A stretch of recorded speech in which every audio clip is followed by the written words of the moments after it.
دغې نه بعد وی د استغفار سره الله ګناه معاف کوي. دا خو واضح ده ځکه چې ګوره استغفار څه مطلب دی؟ مرګ سات مخکې د ګناه بخښنه غوښتل د الله نه. نو چې ته بخښنه غواړې هغه ته بخښنه کوي، ته چې ته بخښنه غواړې هغه بخښنه کوي. او په دې باب کې تکبر کول دا د منافقانو صفت هم دی. سورة المنافقون کې د عبدالله بن ابی بن سلول بعض ګستاخانه الفاظ ذکر شوي دي چې هغه د پیغمبر په باره کې ویلي او صحابه کرامو په باره کې ویلي.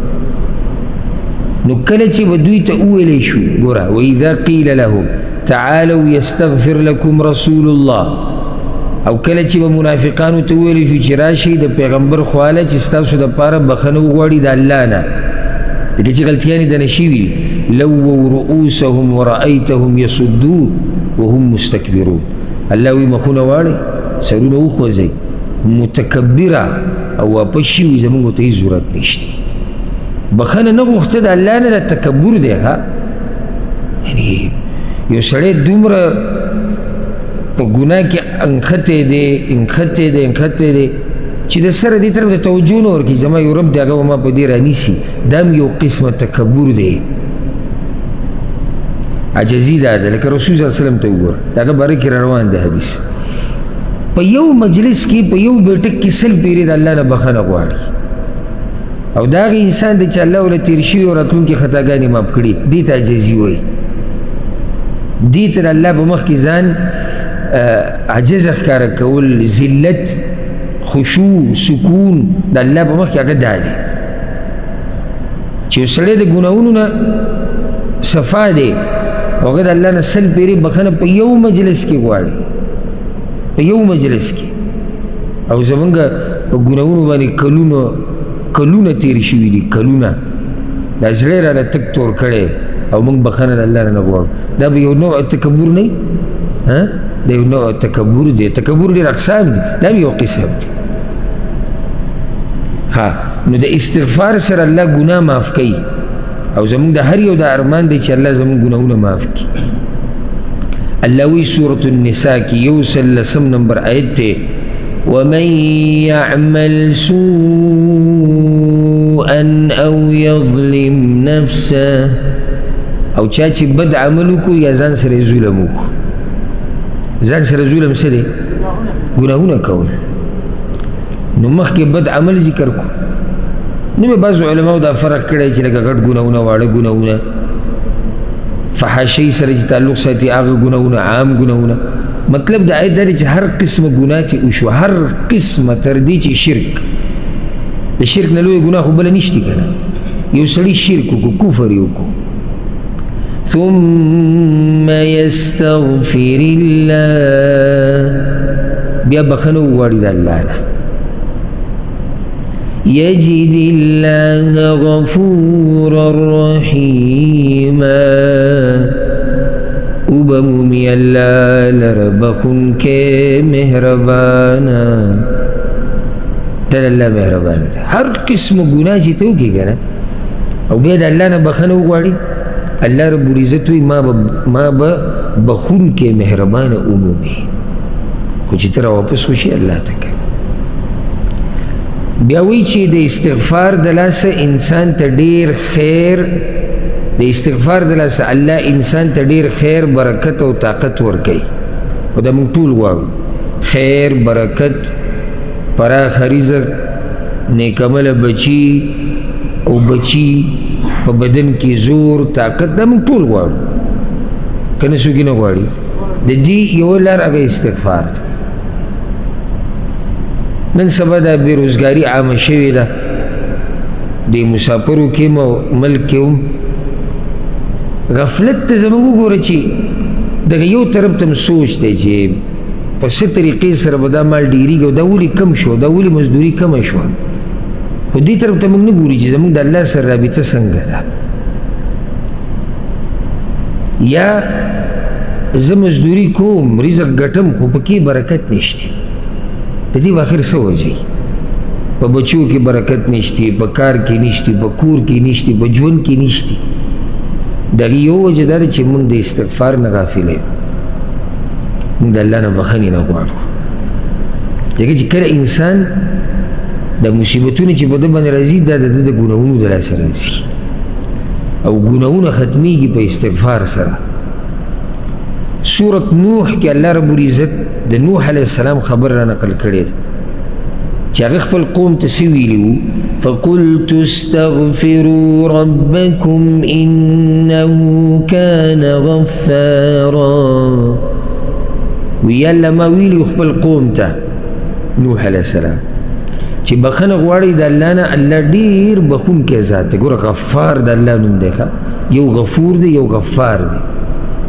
غفور معنی ده بخونکی، غفار معنی ده ډیر بخونکی. د الله یو نوم غفار دی. خو الله به ته وبخي ته واپس شي ورته که وی ما دې خپل قوم ته ویلي. چا ویلي؟ نوح علیه السلام.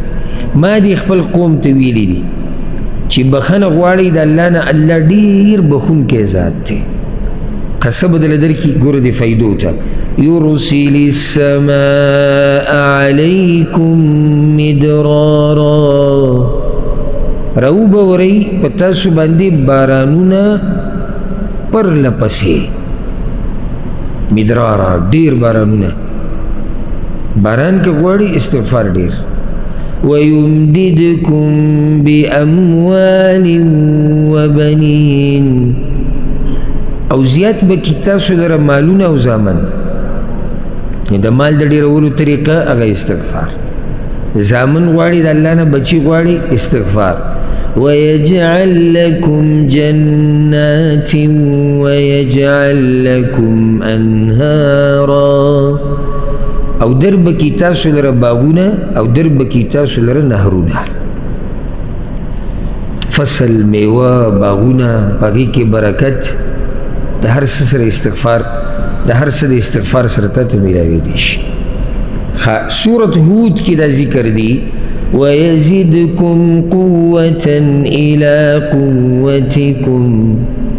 او ډیر به کی تاسو لره طاقت سره د طاقت ستاسو، یعنی دا کم طاقت چې ستاسو دی د دې سره به الله نور طاقت هم تاسو له درکړي چې کله الله نه بخښنه غواړئ.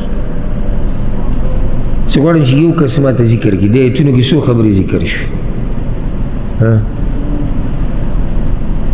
کتاب چې ورسره وي او ورته ګوري هم او جواب ورته نه معلوم.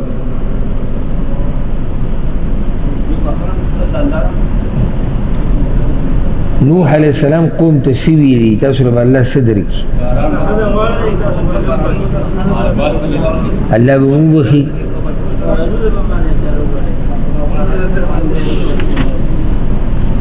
بارانونه به راوري دوه،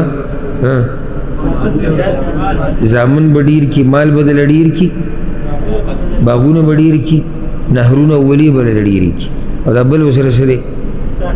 طاقت به درکړي. دا ټول په استغفار سره میلاوي دي شي.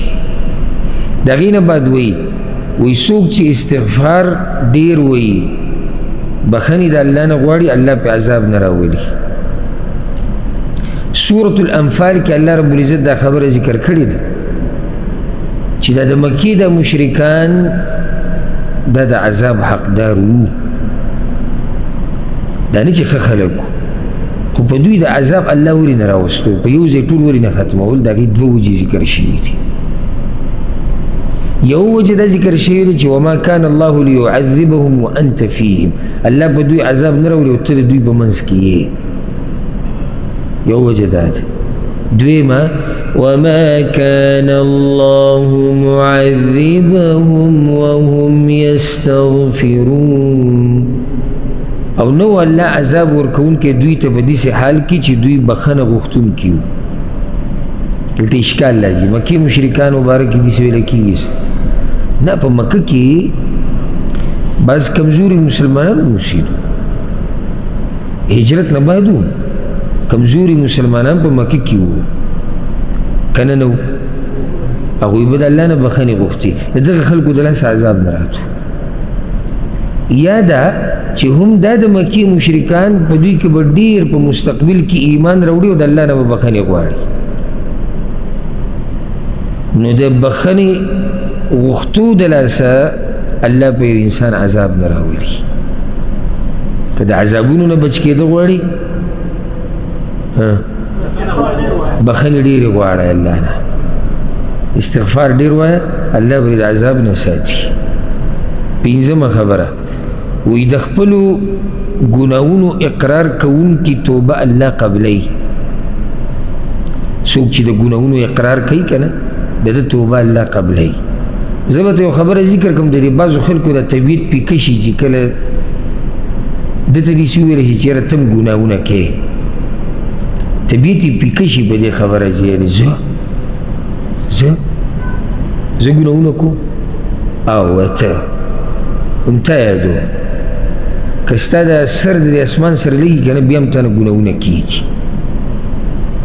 عجزي اختیار که د دې اقرار کو چې او ما نه نافرمانیانې کېږي، بیا د الله په مخ کې بیانوه، انسانانو په مخ کې نه. د انسانانو په مخ کې ګناهونه ذکر کول، انسانانو په مخ کې ګناهونه ذکر کول دا خو ځان ښه تباه کول دي. او دا یو قسمه داسې په فخر سره دا خبره کول دي چې یعنې زه د خپل رب نافرماني کوم.